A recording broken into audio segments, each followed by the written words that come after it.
Hey, thanks for joining us here at the 2018 Tampa Boat Show. My name is Aaron, here with MarineMax, here to tell you about our 42-foot Flybridge by Galeon Yachts. Three of my favorite features on this offering. First off, it does have a hydraulic swim platform.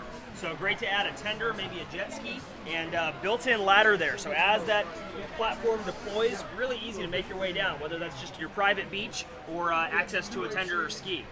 Second favorite feature, well, we do have sliding doors here. What's fantastic is how big this aft deck space is. So the back bench seat is modular. That'll slide back, really opens it up. So we've got the benefits of indoor and outdoor boating here on the main deck.